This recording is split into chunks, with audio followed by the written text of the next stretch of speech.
Amo vocês também. Ah, é difícil não chorar depois de ver isso. Não vi essa parte dele falando naquele vídeo desde aquele dia, desde aquele momento específico em que assisti. Mas Charlie, quando chegou ao campus universitário, ficou realmente encantado e adorou mergulhar profundamente na cultura vibrante e única do local onde estava inserido, se envolvendo com as pessoas e as tradições locais. Então, pelo que se comenta por aí, vocês têm mesmo um cântico de guerra tradicional, não é? Poderia me contar um pouco mais sobre como ele surgiu ou como é usado? Ouvi dizer que é muito bom. É uma gata.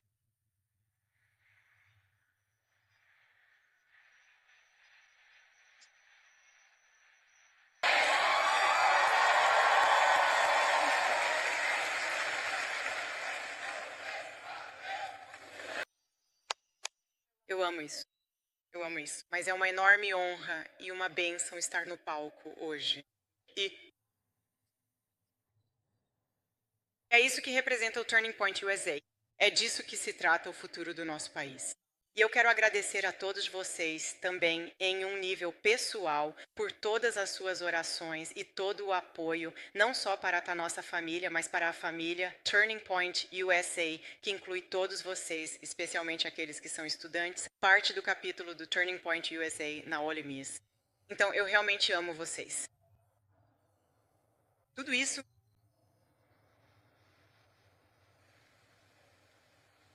vocês têm. Vocês não fazem ideia de como é importante ter todos vocês na minha vida, porque vocês me ajudam a me sentir ainda mais conectada ao meu marido. E eu agradeço a vocês por isso. Agradeço a todos vocês por isso.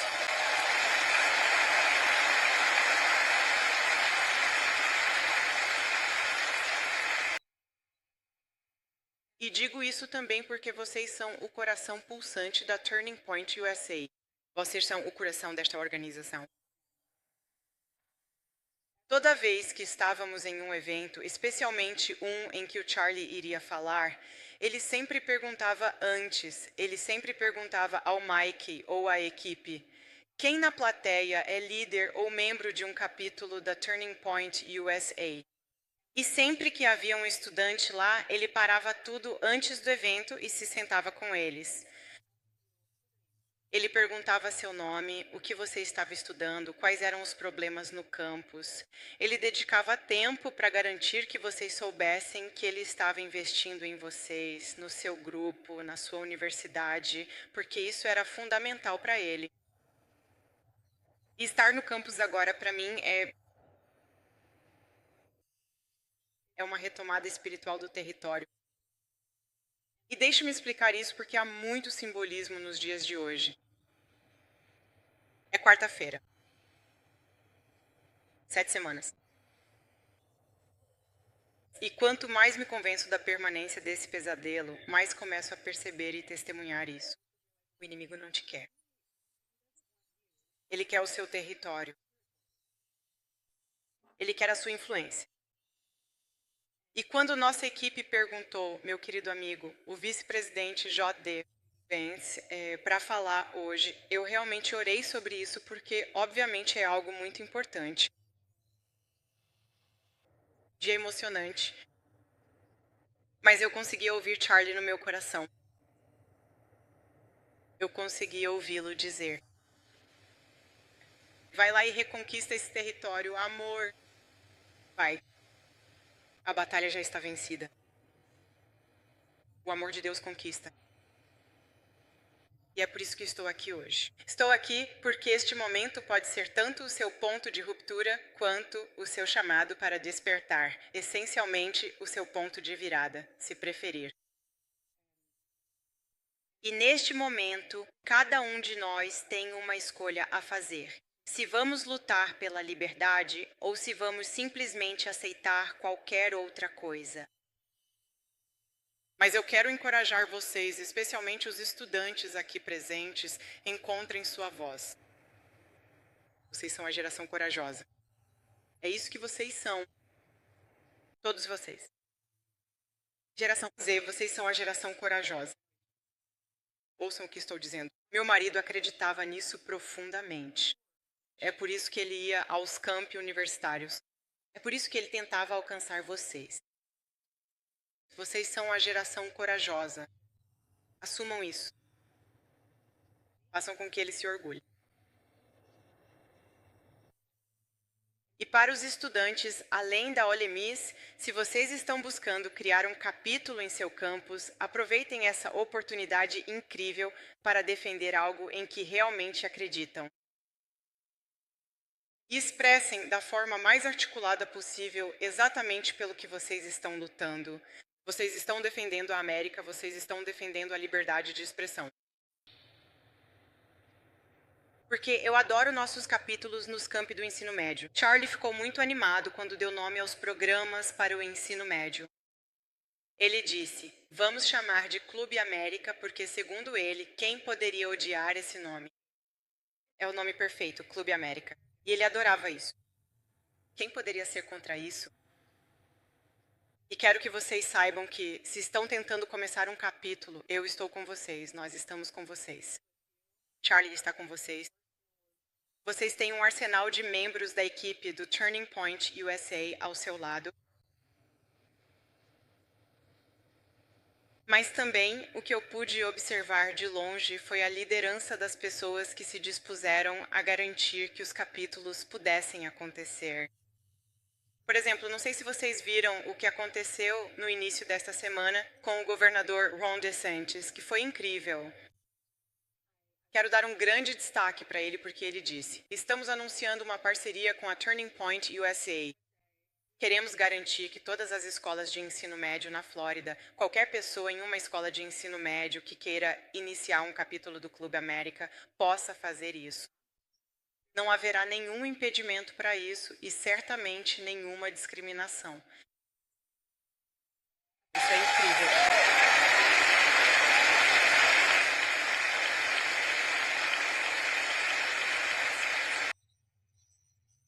E também o governador Youngkin, quero agradecê-lo também. Ele fez uma doação generosa para a Turning Point USA para apoiar novos capítulos da Turning Point USA em toda a comunidade da Virgínia. Quão poderoso é isso? É incrível. Então, quando ouvi isso, apenas olhei para cima e pensei: tudo bem, Charlie. 2 já foram, faltam 48. Estou de olho em você. Mas os capítulos do Club America e da Turning Point USA, se você está se perguntando quais são esses valores, são vida, liberdade e a busca da felicidade, e foi nisso que nosso país foi fundado. E quando você conseguir estabelecer esse capítulo, quero parabenizá-lo, porque essa experiência vai deixar uma marca em você. Isso vai influenciar todas as escolhas que você fizer pelo resto da sua vida e nas gerações futuras. Conquiste sua voz. Charlie adorava a palavra conquistar. Conquiste sua voz. Isso é sobre o seu legado. Cada um de vocês nesta sala, todos que estão assistindo, quando vocês conquistam sua voz e defendem o que é certo, isso faz parte do seu legado, do legado da sua família, assim como faz parte do legado de Charlie. Não se esqueça disso. Nunca se esqueça disso. Porque se tem uma coisa que eu aprendi, especialmente convivendo com Charlie nos últimos 7 anos, é que a esperança que procuramos não está em Washington, não está na mídia. Ela está bem aqui. Todos vocês, esta é a esperança. E ele enxergava isso. Ele enxergava isso. Está em estádios como este. Charlie tinha uma imagem na cabeça. Ele adorava os eventos nos campi, mas para os eventos noturnos ele tinha. Ele mandava fotos para o Tyler e para a equipe dizendo: "Quero que nossos eventos de capítulo sejam assim." E ele enviou uma foto de um dos maiores estádios de futebol universitário do país lotado. Essa era a visão dele. E é isso que torna tudo isso tão poderoso, porque a sua geração está vivendo em uma encruzilhada. E vocês estão vivendo em um dos momentos mais decisivos da história americana. E todos nós estamos testemunhando em tempo real a batalha que está sendo travada pela alma da sua geração. Novamente, a sua geração. Isso vai muito além da política. E você vai ouvir o mundo e a cultura, aliás, te pressionando e dizendo: siga o fluxo, não cause problemas, não diga isso, você pode ofender alguém. Você pode perder alguns amigos se usar um boné vermelho, se for a um evento do capítulo do Turning Point USA. Quando ouço isso, eu só preciso ser muito direto e honesto com vocês agora. Porque antes, quando eu ouvia isso, eu dizia: tudo bem. Agora, quando eu ouço isso, se você está preocupado em perder um amigo, você pode perder. Eu perdi meu amigo. Eu perdi meu melhor amigo. E se você está nervoso em defender a verdade, o assassinato do meu marido coloca todas essas preocupações em perspectiva. Todas essas preocupações. Coloca mesmo. Porque meu marido nunca seguiu o fluxo. Ele nadou nos rios do significado. E Charlie sabia isso profundamente, até o âmago. Que o conforto não muda o mundo. E você não pode influenciar o mundo quando se parece com ele. O inimigo da verdade não precisa destruir uma nação da noite para o dia. Ele só precisa convencer as pessoas de que a verdade não importa mais. E o inimigo prospera quando os cristãos não se manifestam. Quando os cidadãos não votam, quando os estudantes não pensam por si mesmos. Mas em Efésios capítulo 5, versículo 11, diz: não tenham nada a ver com as obras infrutíferas das trevas, mas antes exponham-nas. É isso que significa viver como sal e luz. Trazer sabor a um mundo que ficou insosso, trazer clareza a um mundo que perdeu o rumo e está perdido na confusão. Porque os cristãos são chamados a ir ao espaço público para corrigir o erro com a verdade. E foi isso que meu marido fez. Quando ele se sentava ali com seu microfone, eu pude ver isso evoluir ao longo dos anos. No começo, ele segurava o microfone o tempo todo. Ele ouvia. Então seus ouvidos se abriam. Ele colocava o microfone de lado e não estava apenas ouvindo, ele estava escutando de verdade. Ele absorvia o que os estudantes estavam dizendo e perguntando. Ele se envolvia. Ele era calmo. Ele não era combativo. Ele nunca insultava. Ele só queria que você pensasse. Novamente, como eu disse, ele nunca dizia o que você deveria falar. Ele só queria desafiar você para que, ao defender suas convicções, você realmente entendesse por que as tinha, em vez de serem apenas argumentos prontos, porque seu professor disse ou porque seu amigo falou. Ele queria o melhor de você porque exigia o melhor de si mesmo. E Charlie dizia isso o tempo todo. Seus direitos não vêm do governo, eles vêm de Deus. E ele sabia o que todo pai fundador sabia e o que quase praticamente todas as universidades esqueceram, que você não pode ter liberdade sem virtude e não pode ter virtude sem Deus. E é isso que torna esta nação tão diferente. É isso que faz valer a pena defendê-la como uma geração corajosa. E outra coisa que Charlie costumava dizer o tempo todo é que não é preciso habilidade para ser corajoso. É preciso escolher ser corajoso. E agora é o momento de fazer essa escolha. Ou você fica de fora, quer dizer, não sei o que mais pode te despertar. Sinceramente, não sei o que mais poderia reacender essa chama dentro de você para se envolver, usar sua voz ou fazer a diferença. Se você está procurando outro sinal, não faço ideia do que te dizer.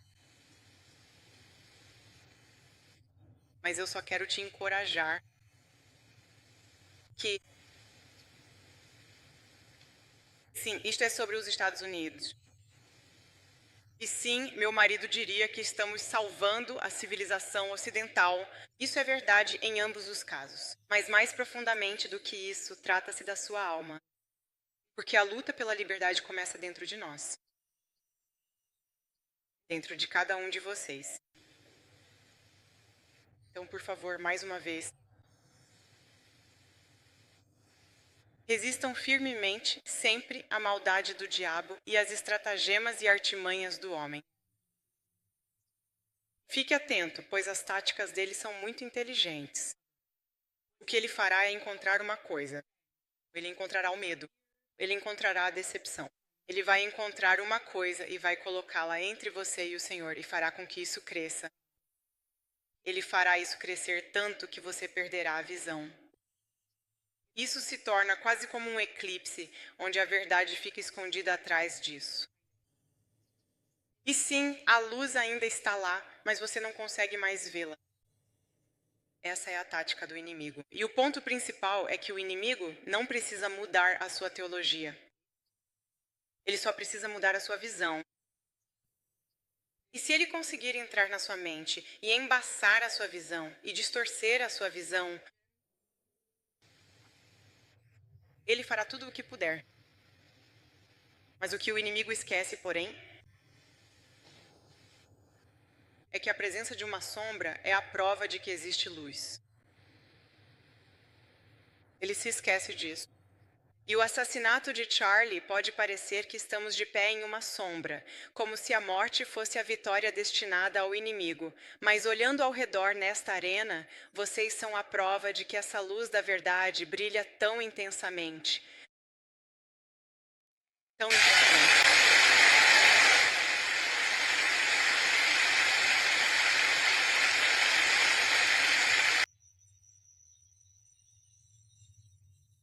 O Senhor está te chamando para se levantar. Por favor, me ouça quando digo isso com coragem. Ele está.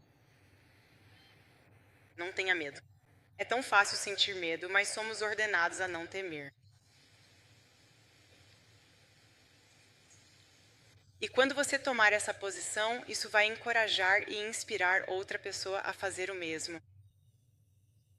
Seja alguém do seu círculo, seja um membro da família, seja alguém que você nunca conheceu antes. Porque essa pessoa viu você postando algo nas redes sociais. Você não pode mudar uma nação se estiver escravizado pelo medo. E você não pode denunciar a corrupção se ainda estiver acorrentado ao conforto. E você não pode defender a verdade se primeiro não se ajoelhar diante do Senhor.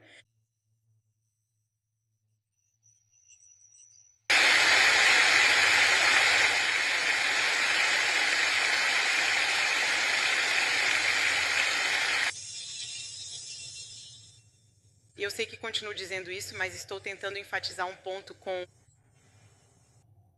vocês todos sendo chamados de geração corajosa, porque, para enfatizar, esta geração vai decidir se a América vai se lembrar de quem ela é ou se vai esquecer. E eu acredito de todo o coração que Deus colocou vocês aqui agora na Ole Miss, não por acaso, mas por propósito. Não é por engano que você está aqui neste estádio e nesta arena hoje. Não é engano. Deus não comete erros. Ele não comete erros. Quando estou aqui neste campus universitário, penso no Charlie de 18 anos de idade que sempre costumava dizer, sabe, quando comecei tudo isso, eu não tinha dinheiro, não tinha conexões e não fazia ideia do que estava fazendo. Mas o que ele sabia que estava fazendo era obedecer ao Senhor. Ele estava obedecendo ao que o Senhor havia colocado em seu coração para lutar. Obrigado.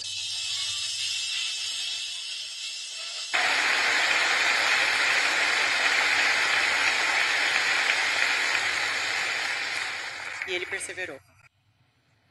Ele perseverou e veja o que ele nos deixou. Veja o que ele nos deixou. Ele não nos deixou de mãos vazias. Ele construiu uma máquina. E todos vocês fazem parte disso. Novamente, o coração disso é ser a geração que diz: não vamos pedir desculpas por colocar nosso país em primeiro lugar.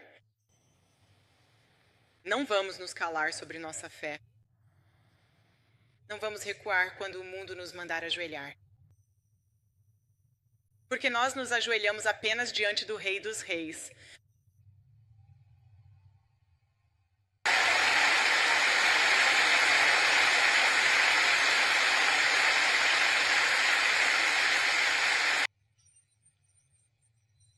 E é dele que nós nos levantamos.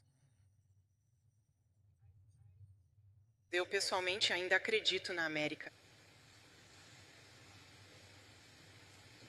Ainda acredito em sua fundação e em seu futuro. Não me importo se acham que isso soa loucura, mas ainda acredito que nossa nação pode se curar. Mas não podemos salvar um país que temos medo de defender. Não podemos.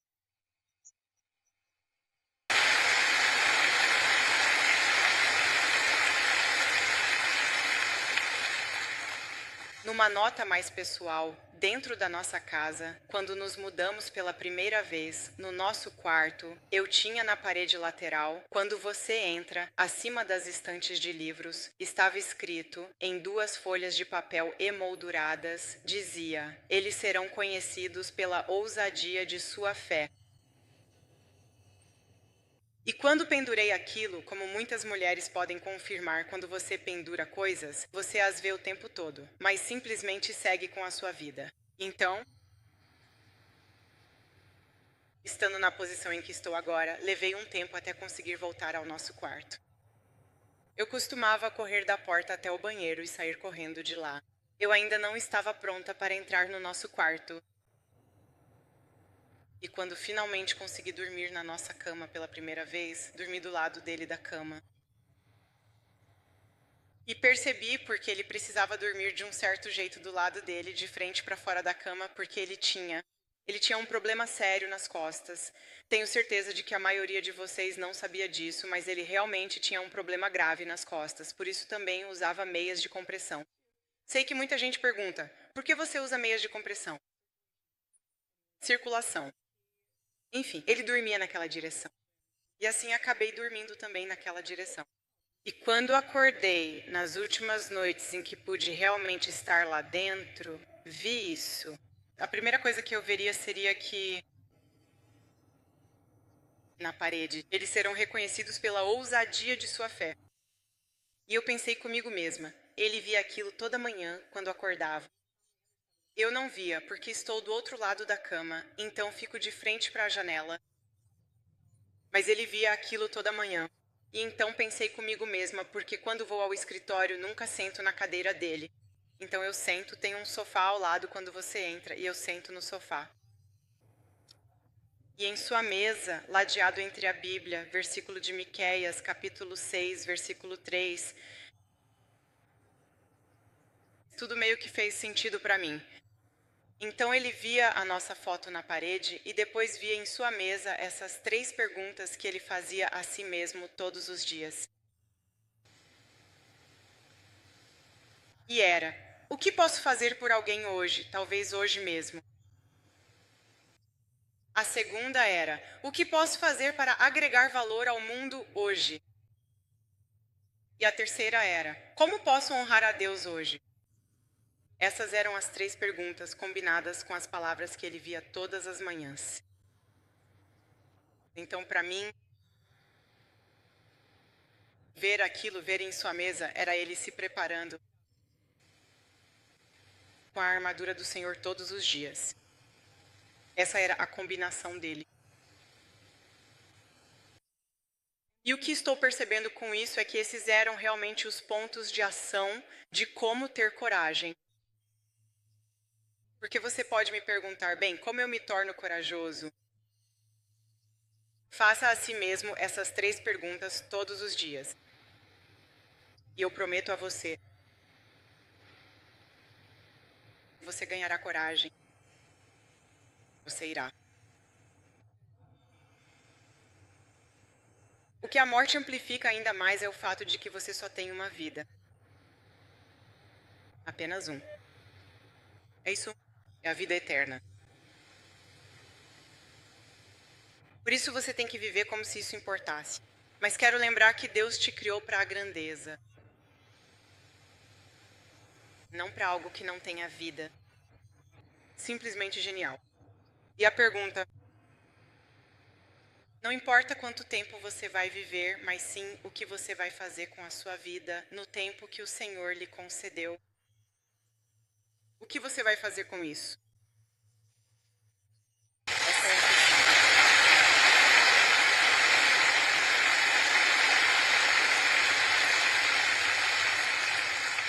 E quando você chegar ao fim da sua vida,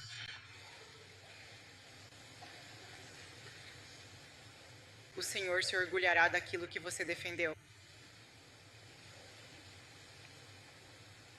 Você poderá dizer que correu a corrida, que lutou a boa luta?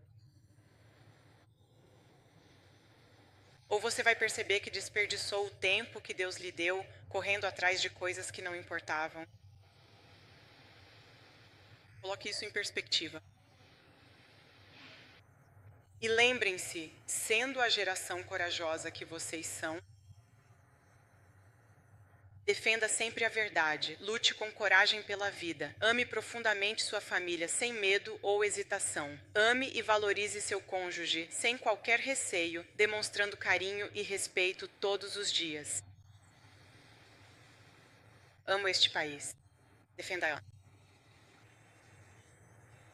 Defenda e sirva ao nosso Deus. E não pense que essa é a função de outra pessoa. Você faz isso. Você faz isso. Faça isso pelo Charlie. Faça isso pelo Charlie.